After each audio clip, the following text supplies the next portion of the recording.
भक्तिन।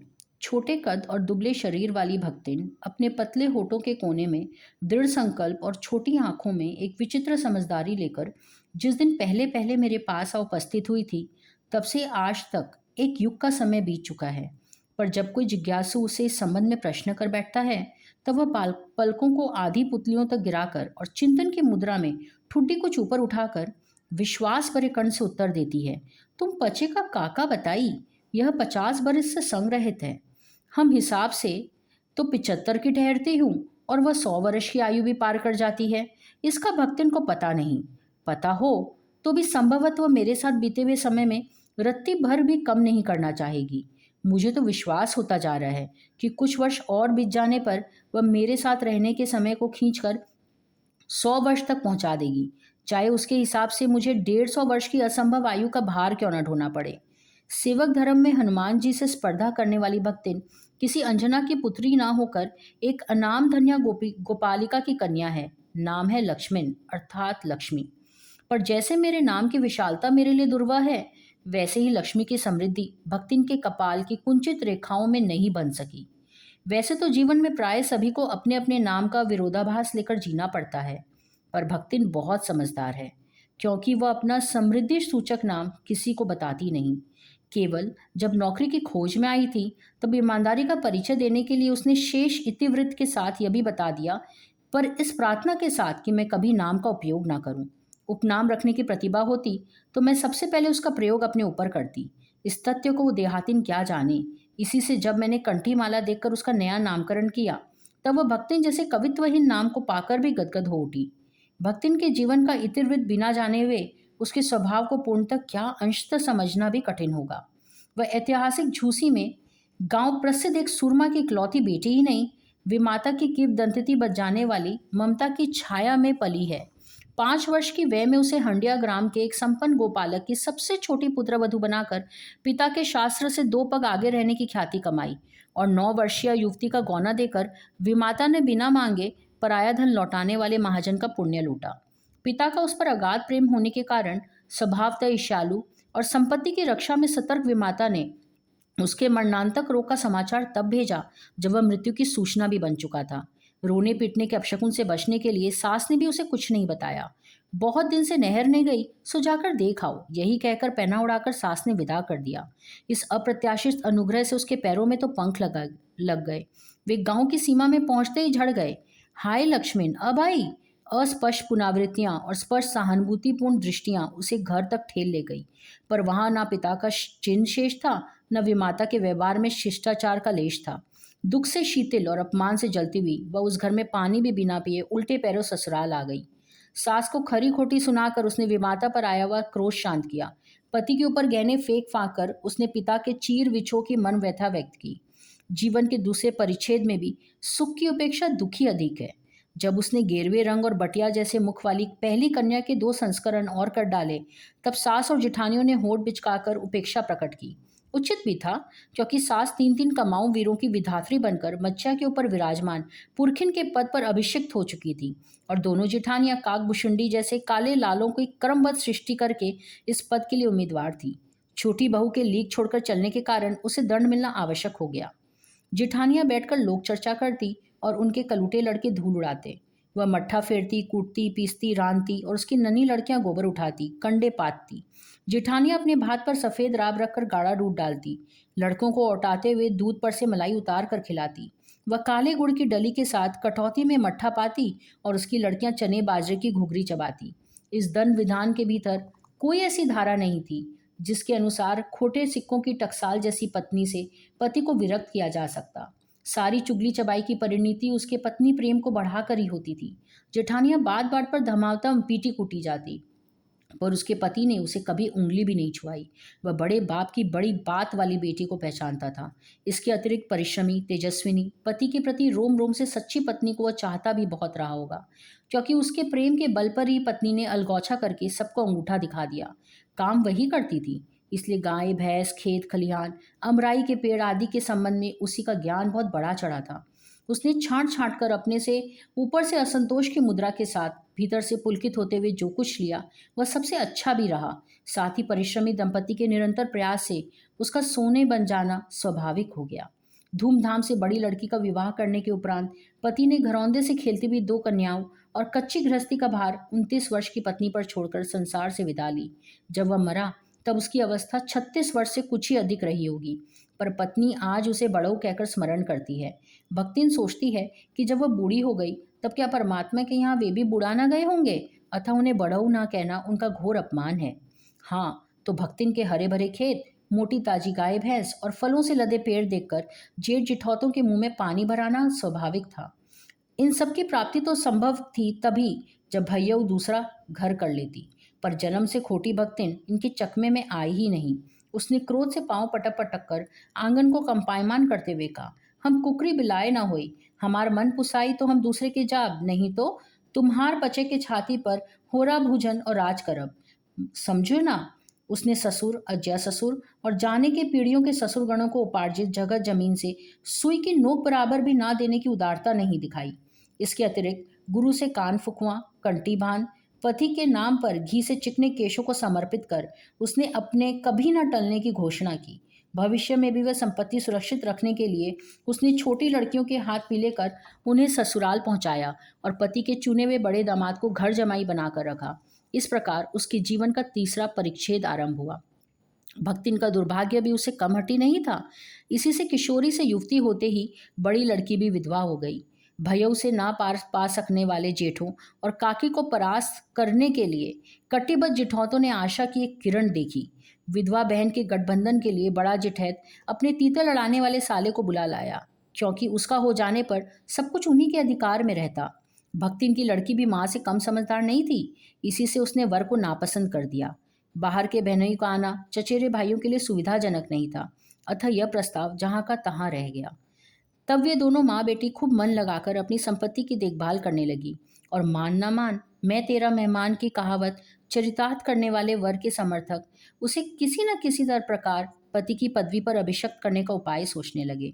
एक दिन माँ की अनुपस्थिति में वर महाशय ने बेटी की कोठरी में घुसकर भीतर से द्वार बंद कर लिया और उसके समर्थक गांव वाले को बुलाने लगे। युवती ने जब उस डकैत वर की मरम्मत कर कुंडी खोली तब पंच बेचारे समस्या में पड़ गए। तीतरबाज युवक कहता था वह निमंत्रण पाकर भीतर गया और युवती उसके मुख पर अपने पांचों उंगलियों की उभार में इस निमंत्रण के अक्षर पढ़ने का अनुरोध करती थी। अंत में दूध का दूध, पानी का पानी करने के लिए पंचायत बैठी। सबने सिर हिला हिलाकर इस समस्या का मूल कारण कलयुग को स्वीकार किया। अपीलहीन फैसला हुआ कि चाहे उन दोनों में एक सच्चा हो चाहे दोनों झूठे, पर जब एक कोठरी से निकले तो पति पत्नी के रूप में रहना ही कलयुग के दोष का परिमार्जन हो सकता है। अपमानित बालिका ने होंठ काटकर नहू निकाल लिया। माँ ने आग्नेय नेत्रों से गले पड़े दामाद को देखा। संबंध को सुक्कर नहीं हुआ, क्योंकि दामाद अब निश्चित होकर तीतर लड़ा था और बेटी विवश क्रोध से जलती रहती। इतने यत्न से संभाले हुए गाय ढोर, खेती बाड़ी जब पारिवारिक द्वेष में ऐसे झुलस गए कि लगान अदा करना भी भारी हो गया। सुख से रहने की कौन कहे। अंत में एक बार लगान ना पहुंचने पर जमींदार ने भक्तिन को बुलाकर दिन भर कड़ी धूप में खड़ा रखा। यह अपमान तो उसकी कर्मठता में सबसे बड़ा कलंक बन गया। अतः दूसरे ही दिन भक्तिन कमाई के विचार से शहर आ गई।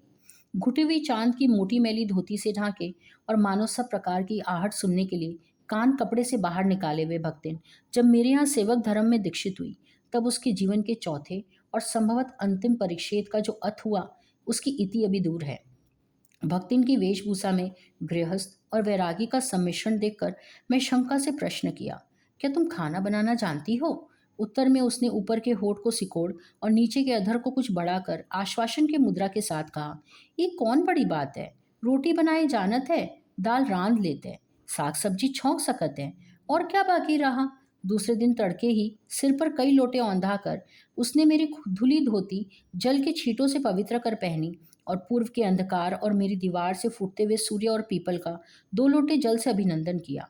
2 मिनट नाक दबाकर जप करने के उपरांत जब वह कोयले की मोटी रेखा से अपने साम्राज्य की सीमा निश्चित कर चौके में प्रतिष्ठित हुई तब मैंने समझ लिया कि इस सेवक के साथ टेढ़ी खीर है। अपने भोजन के संबंध में नितांत वीतराग होने पर भी मैं पाक विद्या के लिए परिवार में प्रख्यात हूँ और कोई भी पाक कुशल दूसरे के काम में नुक्ताचीनी बिना किए रह ही नहीं सकता। पर जब छूत पाक पर प्राण देने वाले व्यक्तियों का बात बात पर भूखा मरना स्मरण हुआ आया और भक्ति की शंकाकुल दृष्टि में छिपे हुए निषेध का अनुभव किया, तब कोयले की रेखा मेरे लिए लक्ष्मण के धनुष से खींची हुई रेखा के सामने दुर्लभ्य हो गई। निरुपाय अपने कमरे में बिछौने में पड़कर नाक के ऊपर खुली हुई पुस्तक स्थापित कर मैं चौके में पीढ़े पर आसीन अनधिकारी को भूलने का प्रयास करने लगी। भोजन के समय जब मैंने अपनी निश्चित सीमा के भीतर निर्दिष्ट स्थान ग्रहण कर लिया, तब भक्ति ने प्रसन्नता से लबालब दृष्टि और आत्मतुष्टि से आप्लावित मुस्कुराहट के साथ मेरी फूल की थाली में एक अंगुल मोटी और गहरी काली चित्तीदार 4 रोटियां रखकर उसे टेढ़ी कर गाढ़ी धाल परोस दी। पर जब उसके उत्साह पर तुषारपात करते हुए मैंने रुआंसे भाव से कहा, यह क्या बनाया है, तब वह हतबुद्धि हो रही। रोटियां अच्छी सेकने के प्रयास में कुछ अधिक खरी हो गई, पर अच्छी है। तरकारियां थी, पर जब दाल बनी है तो उनका क्या काम। शाम को दाल ना बनाकर तरकारी बना दी जाएगी। दूध घी मुझे अच्छा नहीं लगता, नहीं तो सब ठीक हो जाता। अब ना हो तो अमचूर और लाल मिर्च की चटनी पीस ली जाए, उससे भी काम ना चले तो वह गांव से लाई हुई गठरी में से थोड़ा सा गुड़ दे देगी। और शहर के लोग क्या कलाबत्तू खाते हैं, फिर वह कुछ अनाड़ीन या फूहड़ नहीं है। उसके ससुर, पितिया ससुर, अज्जिया सास आदि ने उसकी पाककुशलता के लिए न जाने कितने मौखिक प्रमाण पत्र दे डाले हैं। भक्तिन के सारगर्भित लेक्चर का प्रभाव यह हुआ कि मैं मीठे से विरक्ति के कारण बिना गुड़ के और घी से अरुचि के कारण सूखी दाल से एक मोटी रोटी खाकर बहुत ठाठ से यूनिवर्सिटी पहुंची और न्याय सूत्र पढ़ते पढ़ते शहर और देहात के जीवन के इस अंतर पर विचार करती रही। अलग भोजन की व्यवस्था करनी पड़ी अपने गिरते हुए स्वास्थ्य और परिवार वालों की चिंता निवारण के लिए। पर प्रबंध ऐसा हो गया कि उपचार का प्रश्न ही खो गया। इस देहाती वृद्धा ने जीवन की सरलता के प्रति मुझे इतना जागृत कर दिया कि मैं अपनी असुविधाएं छिपाने लगी। सुविधाओं की चिंता करना तो दूर की बात है। इसके अतिरिक्त भक्तिन का स्वभाव ही ऐसा बन चुका है कि वह दूसरों को अपने मन के अनुसार बना लेना चाहती है, पर अपने संबंध में किसी प्रकार के परिवर्तन की कल्पना तक उसके लिए संभव नहीं। इसी से आज मैं अधिक देहाती हूँ, पर उसे शहर की हवा नहीं लग पाई। मकई का रात को बना दलिया सवेरे मट्ठे से सौंधा लगता है। बाजरे के तिल लगाकर बनाए हुए पुए गरम कम अच्छे लगते हैं। ज्वार के भुने हुए भुट्टे के हरे दानों की खिचड़ी का स्वादिष्ट लगती है। सफ़ेद महुए की लापसी संसार भर के हलवे को लजा सकती है। आदि वो मुझे क्रियात्मक रूप से सिखाती रहती है, पर यहाँ का रसगुल्ला तक भक्तिन के पोपले मुंह में प्रवेश करने का सौभाग्य प्राप्त नहीं कर सका। मेरे रात दिन नाराज होने पर भी उसने साफ धोती पहनना नहीं सीखा, पर मेरे स्वयं धोकर फैलाए हुए कपड़ों को भी वह तह करने के बहाने सिलवटों से भर देती है। मुझे उसने अपनी भाषा की अनेक दंत कथाएं कंठस्थ करा दी, पर पुकारने पर वह आय के स्थान में जी कहने का शिष्टाचार भी नहीं सीख पाई। भक्ति अच्छी है यह कहना कठिन होगा, क्योंकि उसमें दुर्गुणों का अभाव नहीं। वह सत्यवादी हरिश्चंद्र नहीं बन सकती, पर नरो व कुंजरो व कहने में भी विश्वास नहीं करती। मेरे इधर उधर पड़े पैसे रुपए भंडारगर की किसी मटकी में कैसे अंतर्रहित हो जाते हैं, यह रहस्य भी भक्तिन जानती है। पर उस संबंध में किसी के संकेत करते ही वह उसे शास्त्रार्थ के लिए ऐसी चुनौती दे डालती है जिसको स्वीकार कर लेना किसी तर्क शिरोमणि के लिए संभव नहीं। यह उसका अपना घर ठहरा। पैसा रुपया जो इधर उधर पड़ा देखा संभाल कर रख लिया। यह क्या चोरी है। उसके जीवन का परम कर्तव्य मुझे प्रसन्न रखना है। जिस बात से मुझे क्रोध आ सकता है उसे बदल कर इधर उधर करके बताना क्या झूठ है। इतनी चोरी और इतना झूठ तो धर्मराज महाराज में भी होगा, नहीं तो वे भगवान जी को कैसे प्रसन्न रख सकते हैं और संसार को कैसे चला सकते। शास्त्र का प्रश्न भी भक्तिन अपनी सुविधा के अनुसार सुलझा लेती है। मुझे स्त्रियों का सिर घुटाना अच्छा नहीं लगता, अतः मैंने भक्तिन को रोका। उसने अकुंठित भाव से उत्तर दिया कि शास्त्र में लिखा है। कौतूहलवश मैंने पूछ ही बैठा, क्या लिखा है। तुरंत उत्तर मिला, तीरथ गए मुंडाए सिद्ध। कौन से शास्त्र का यह रहस्यमय सूत्र है, यह जान लेना मेरे लिए संभव ही नहीं था। अतः मैं हार कर मौन हो गई और भक्तिन का चूड़ा करम हर बृहस्पतिवार को एक दरिद्र नापित के गंगा जल से धुले उसरे द्वारा यथाविधि निष्पन्न होता रहा। पर वह मूर्ख है, यह विद्या बुद्धि का महत्व नहीं जानती। यह कहना असत्य होगा। अपने विद्या के अभाव को वह मेरी पढ़ाई लिखाई पर अभिमान करके भर लेती है। एक बार जब मैंने सब काम करने वाले से अंगूठे के निशान के स्थान में हस्ताक्षर लेने का नियम बनाया, तब भक्तिन बड़े कष्ट में पड़ गई, क्योंकि एक तो उसे पढ़ने की मुसीबत नहीं उठाई जा सकती थी, दूसरे सब गाड़ीवान दाइयों के साथ बैठकर पढ़ना उसकी वयोवृद्धता का अपमान था। अतः उसने कहना आरंभ किया, हमारे मालकिन तो दिन रात किताबें में गड़ी रहती है। अब हमऊ पढ़े लागब तो घर गृहस्थी कौन देखी सुनी। पढ़ाने वाले और पढ़ने वाले दोनों पर इस तर्क का ऐसा प्रभाव पड़ा कि भक्तिन इंस्पेक्टर के समान क्लास में घूम घूम कर किसी के आई की लिखावट, किसी के हाथ की मंथरता, किसी की बुद्धि की मंदता पर टिक्का टिप्पणी करने का अधिकार पा गई। उसे तो अंगूठा निशानी देकर वेतन लेना ही नहीं था। इसी से बिना पढ़े ही वह पढ़ने वालों की गुरु बन गई। वह अपने तर्क ही नहीं, तर्कहीनता के लिए भी प्रमाण खोज लेने में पटु है। अपने आप को महत्व देने के लिए वह अपनी मालकिन को असाधारण तक बता देना चाहती है, पर इसके लिए भी प्रमाण की खोज ढूंढ आवश्यक हो जाती है। जब एक बार मैं उत्तर पुस्तकों और चित्रों को लेकर व्यस्त थी, तब भक्तिन सबसे कहती घूमी, वो बेचारा तो दिन रात काम में झुकी रहती है और तुम पचे घूमती फिरती हो। चलो तनिक हाथ बटाओ लो। सब जानते थे ऐसे कामों में हाथ नहीं बटाया जा सकता। अतः उन्होंने अपनी असमर्थता प्रकट कर भक्तिन से पिंड छुड़ाया। बस इसी प्रमाण के आधार पर उसकी सब अत्योक्तियां अमर बेल सी फैलने लगी। उसकी मालकिन जैसा काम तो कोई जानता ही नहीं। इसी से तो बुलाने पर भी कोई हाथ बटाने की हिम्मत नहीं करता। पर वह स्वयं कोई सहायता नहीं दे सकती, इसे मानना तो अपनी हीनता स्वीकार करना है। इसी से वह द्वार पर बैठकर बार बार कुछ काम बताने का आग्रह करती। कभी उत्तर पुस्तकों को बांधकर, कभी अधूरे चित्र को कोने में रखकर, कभी रंग की प्याली धोकर, तो कभी चटाई के आंचल से झाड़कर। वह जैसी सहायता पहुंचाती है, उससे भक्तिन का अन्य व्यक्तियों से अधिक बुद्धिमान होना प्रमाणित होता है। वह जानती है कि जब कोई दूसरा मेरा हाथ बटाने की कल्पना भी नहीं कर सकता, तब वह सहायता की इच्छा को क्रियात्मक रूप देती है। इसी से मेरी किसी पुस्तक के प्रकाशित होने पर उसके मुख पर प्रसन्नता की आभा वैसे ही उद्भासित होती है जैसे स्विच दबाने से बल्ब में छिपा आलोक। वह सूने में से बार बार छूकर, आंखों के निकट ले जाकर और सब ओर घुमा घुमाकर मानो अपनी सहायता का अंश खोजती है। और उसकी दृष्टि में व्यक्त आत्मघोष कहता है कि उसे निराश नहीं होना पड़ता। यह स्वाभाविक भी है। किसी चित्र को पूरा करने में व्यस्त मैं जब बार बार कहने पर भी भोजन के लिए नहीं उठती, तब वह कभी दही का शरबत, कभी तुलसी की चाय देकर भूख का कष्ट नहीं सहने देती। दिन भर के कार्यभार से छुट्टी पाकर जब मैं कोई लेख समाप्त करने या भाव को छंदबद्ध करने बैठती हूँ, तब छात्रावास की रोशनी बुझ चुकती है। मेरी हिरनी सोना तख्त के पैताने फर्श पर बैठकर पागुर करना बंद कर देती है। कुत्ता बसंत छोटी मच्छिया पर पंजों में मुख घुमाकर आंखें मूंद लेता है और बिल्ली गोधुली मेरे तकिए पर सिकुड़कर सोती है। पर मुझे रात की निस्तब्धता में अकेले ना छोड़ने के विचार से कोने में दरी के आसन पर बैठकर बिजली की चकाचौंध से आंखें मिचमिचाती हुई भक्तिन प्रशांत भाव से जागरण करती है। वह ऊँगती भी नहीं, क्योंकि मेरे सिर उठाते ही उसकी धुंधली दृष्टि मेरी आंखों का अनुसरण करने लगती है। यदि मैं सिरहाने रखे रैक की ओर देखती हूँ, तो वो उठकर आवश्यक पुस्तक का रंग पूछती है। यदि मैं कलम रख देती हूँ, तो वह स्थायी उठाकर लाती है। यदि मैं कागज एक ओर सरकाती हूँ, तो वह दूसरी फाइल टटोलती है। बहुत रात गए सोने पर भी मैं जल्दी ही उठती हूँ, और भक्तिन को तो मुझसे भी पहले जागना पड़ता है। सोना उछल कूद के लिए बाहर जाने को आकुल रहती है। बसंत नित्य कर्म के लिए दरवाज़ा खुलवाना चाहता है, और गोधुली चिड़ियों की चड़चड़ाहट में शिकार का आमंत्रण सुन लेती है। मेरे भ्रमण की भी एकांत साथिन भक्ति नहीं है।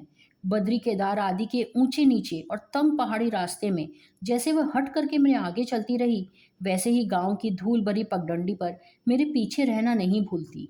किसी भी समय कहीं भी जाने के लिए प्रस्तुत होते ही मैं भक्तिन को छाया के समान साथ पाती हूँ। युद्ध को देश की सीमा में बढ़ते देख जब लोग आतंकित हो जाते हैं, तब भक्तिन के बेटी दामाद उसके नाती को लेकर बुलाने आ गए। पर बहुत समझाने बुझाने पर भी वह उनके साथ नहीं गई। सबको वह देख आती है, रुपया भेज देती है, पर उसके साथ रहने के लिए मेरा साथ छोड़ना आवश्यक है, जो संभवत भक्तिन को जीवन के अंत तक स्वीकार नहीं होगा। जब गत वर्ष युद्ध के भूत ने वीरता के स्थान में पलायन वृत्ति जगा दी थी, तब भक्तिन पहली ही बार सेवक की विनीत मुद्रा के साथ मुझसे गांव चलने का अनुरोध करने आई। वह लकड़ी रखने के मचान पर अपनी नई धोती बिछाकर मेरे कपड़े रख देगी, दीवार में कीले गाड़कर और उन पर तख्ते रखकर मेरी किताब सजा देगी। धान के पुआल का गोंदरा बनाकर और उस पर अपना कंबल बिछाकर वह मेरे सोने का प्रबंध करेगी। मेरे रंग, स्याही आदि को नई हंडियों में सजाकर रख देगी और कागज पत्रों को छीके में यथाविधि एकत्रित कर देगी। मेरे पास वहां जाकर रहने के लिए रुपया नहीं है। यह मैंने भक्तिन के प्रस्ताव को अवकाश न देने के लिए कहा, पर उसके परिणाम ने मुझे तो विस्मित ही कर दिया। भक्तिन ने परम रहस्य का उद्घाटन करने की मुद्रा बनाकर और पोपला मुंह मेरे कान के पास लाकर हौले हौले बताया कि उसके पास 5 बीसी और 5 रुपया गड़ा है, इसी से वह सब प्रबंध कर लेगी। फिर लड़ाई तो कुछ अमरौती खाकर आई नहीं है, जब सब ठीक हो जाएगा तब लौट आएंगे। भक्तिन की कंजूसी के प्राण पूंजीभूत होते होते पर्वतकार बन चुके थे, परंतु इस उदारता के डायनामाइट ने क्षण भर में उन्हें उड़ा दिया। इतने थोड़े रुपए का कोई महत्व नहीं, किंतु रुपए के प्रति भक्तिन का अनुराग इतना प्रख्यात हो चुका था कि मेरे लिए उसका परित्याग मेरे महत्व की सीमा तक पहुंचा देता था। भक्तिन और मेरे बीच में सेवक स्वामी का संबंध है, यह कहना कठिन है, क्योंकि ऐसा कोई स्वामी नहीं जो इच्छा होने पर भी सेवक को अपनी सेवा से हटा ना सके, और ऐसा कोई सेवक भी नहीं सुना होगा जो स्वामी के चले जाने का आदेश पाकर अवज्ञा से हंस दे। भक्तिन को नौकर कहना उतना ही असंगत है जितना अपने घर में बारी बारी से आने जाने वाले अंधेरे उजाले और आंगन में फूलने वाले गुलाब और आम को सेवक मानना। वे जिस प्रकार एक अस्तित्व रखते हैं जिसे सार्थकता देने के लिए हमें सुख दुख देते हैं, उसी प्रकार भक्तिन का स्वतंत्र व्यक्तित्व अपने विकास के परिचय के लिए मेरे जीवन को घेरे हुए है। परिवार और परिस्थितियों के कारण स्वभाव में जो विषमताएं उत्पन्न हो गई है, उन्हें भीतर से एक स्नेह और सहानुभूति की आभा फूटती है। इसी से उसके संपर्क में आने वाले व्यक्ति उससे जीवन की सहज मार्मिकता ही पाते हैं। छात्रावास की बालिकाओं में से कोई आपकी चाय बनवाने के लिए देहली पर बैठी है, तो कोई बाहर खड़ी मेरे लिए बने नाश्ते को चख कर उसके स्वाद की विवेचना करती है। मेरे बाहर निकलते ही सब चिड़ियों के समान उड़ जाती है और भीतर आते ही यथास्थान विराजमान हो जाती है। इन्हें आने में रुकावट ना हो, संभवत इसी से भक्तिन अपना दोनों जून का भोजन सवेरे ही बनाकर ऊपर के आले में रख देती है और खाते समय चौकी का एक कोना धोकर पाक छत के सनातन नियम से समझौता कर लेती है। मेरे परिचितों और साहित्यिक बंधुओं से भी भक्तिन विशेष परिचित है, पर उनके प्रति भक्तिन के सम्मान की मात्रा मेरे प्रति उनके सम्मान की मात्रा पर निर्भर है, और सद्भाव उनके प्रति मेरे सद्भाव से निश्चित होता है। इस संबंध में भक्तिन की सहज बुद्धि विस्मित कर देने वाली है। वह किसी को आकार प्रकार और वेशभूषा से स्मरण करती है और किसी को नाम के अभ्रंश द्वारा। कवि और कविता के संबंध में उसका ज्ञान बढ़ा है, पर आदर भाव नहीं। किसी के लंबे बाल और अस्वस्थ वेशभूषा देखकर वह कहती है, का कोहू कवित लिखे जानत है। तुरंत ही उसकी अवज्ञा प्रकट हो जाती है। तब वो कछो करी है, धरिए नहीं है, बस गली गली गात बजात फिरे है। पर उसका दुख उसे प्रभावित भी करता है। विद्यार्थी वर्ग में जब कोई कारागार का अतिथि हो जाता है, तब उस समाचार को व्यथित भक्तिन बीता बीता भरे लड़कन का जेहल कलयुग रहा, तौन रहा पर पड़ले होई जाई, उसका माई का बड़े लाट का लड़े का चाही, कहकर दिन भर सबको परेशान करती है। बापू से लेकर साधारण व्यक्ति सब उसके प्रति भक्तिन की सहानुभूति एकरस मिलती है। भक्तिन के संस्कार ऐसे हैं कि वह कारागार से वैसे ही डरती है जैसे यमलोक से। ऊंची दीवार देखते ही वह आंख मूंदकर बेहोश हो जाना चाहती है। उसकी यह कमजोरी इतनी प्रसिद्धि पा चुकी है कि लोग मेरे जेल जाने की संभावना बता बताकर उसके चिढ़ाते रहते हैं।